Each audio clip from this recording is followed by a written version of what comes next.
name's Jenna and today I'm going to be wrapping up my reading for the final Biannual Bibliothon. The Bibliothon ran from sometime not last week to Friday last week. I don't actually remember the dates. It ran for 9 days and for a lot of it I was still super sick, so that was fun. Still sick at the moment and getting really over it. So because of that and because of a lot of other things and just I am not great when it comes to reading anymore, I managed to finish 3 books during the readathon, which honestly is more than I was expecting to read, even though there were like 8 books on my TBR, but still getting through 3 of them I was pretty happy with, although 2 of them weren't even on the TBR. So of the 8 books that were on the TBR, I read 1 of them, but I read 2 other books. Either of them could have been for the free choice wild book, but that's pretty much it. Over the course of the Biannual Bibliothon, I read a total of 964 pages, finished 3 books, and completed 1, technically 2 challenges, just not with the book that I'd planned on completing that challenge with. So the first book that I finished was The Black Reckoning by John Stephens. I gave this one a 4 out of 5 stars. I had actually started this one ages ago and just stopped reading it, so I picked it up again for the Bibliothon just because I was in the middle of it, and this is gonna sound like so petty and so weird, but I didn't want to complete another book because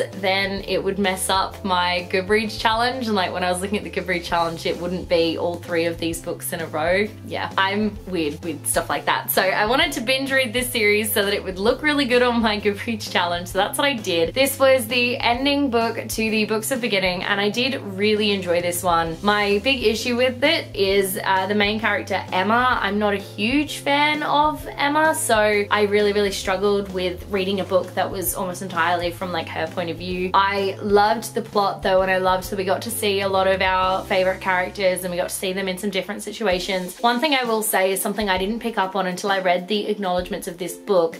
John Stephens thanks Philip Pullman, who is the author of the His Dark Materials series, and says that these books wouldn't exist without his books. And what's really funny is I'm currently rereading the His Dark Materials series and I'm sort of going, yeah, no, these books are a less religious, more child-friendly version of His Dark Materials, basically. And because of that, my enjoyment of them kind of went down a little bit because I could see so many similarities between the 2, but overall, great book, absolutely loved it. Technically could count it towards my like free book wildcard challenge, but I won't because I didn't read the whole thing during the readathon. The second book that I read for the final Biannual Bibliothon, and the only one that I actually had on my TBR, was Zuri by James Patterson and Michael Ledwidge. This was completing the challenge of read an adult book, and I gave this one a 2 out of 5 stars. I did not like this book. It had such a great premise. Like, if you don't know, the premise is basically one day like all the animals in the world wake up and are like, we're going to attack and kill all the humans, which is a great premise, you know? You have so many questions. You're like, why are they doing this? Will they succeed? And will the humans manage to cure them? So lots of great questions, none of which were really answered. There was this weird as time jump in the middle of the book, and just all of a sudden it's 5 years into the future, and I'm like, but why? Why did that have to happen? I truly don't understand. So while I had a really great premise, it was literally nothing more than like this thinly, but not even that thinly veiled, like ploy to get people to look after the planet more, because the reason why the animals go crazy as well is not scientifically plausible. So it's just like, it didn't feel like they'd done any scientific research whatsoever. I was not a fan of the writing. The only thing I will say about this book is it was really easy to like read quickly. I literally read it in like 3 hours, and it's a fat book, but the book itself felt like a total slap in the face to me. It was like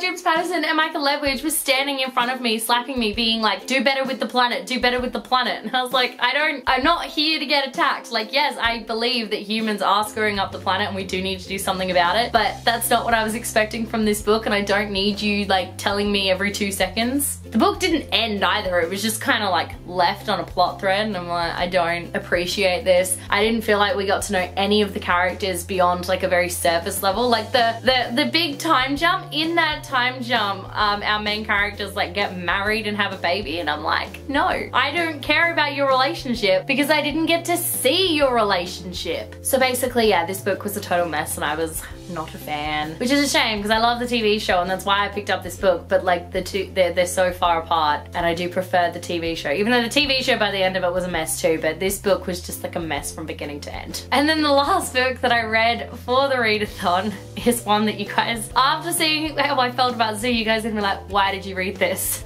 I read Zoo 2 by James Patterson and Max Delalo. It's like one of those little book shorts. It's like 140 pages. It's a sequel to Zoo and I read it. Look, in my defense, I was positive it couldn't get any worse than the first one and I wanted to read like a really quick thing. And again, I'm really into like doing series all at once on my Goodreads challenge this year. So Zoo 2, I gave Zoo 2 3 out of 5 stars. I did enjoy this one more than the first one. It still wasn't fantastic. I felt like the stakes were a lot higher in this and we focused more on them and on the problem rather than on all these gruesome animal attacks. The first one had a lot of like really gruesome animal attacks that I was like, not a fan. But this one sort of dialed that back a little bit and we delved more into the science behind things. The science was still ridiculous and like would never happen in a million years, but at least it made a little bit more sense and was more enjoyable to read. I do kind of wish that we'd gotten like a full-size novel of this one because this one was interesting and I care more about what happened. And again, it doesn't really end. In fact, it doesn't end. It literally ends on like the biggest cliffhanger and I was so mad. I was like, I want to know more. But at the same time, clearly this was one of those situations where they had a really good premise and they just didn't know how to follow through. If I really wanted to, I could count Zoo 2 as my like free choice wildcard book just to say that I've done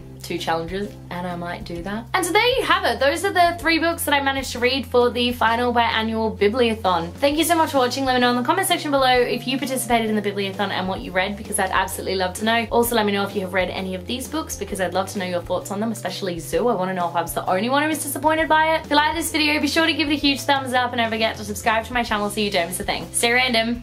Bye.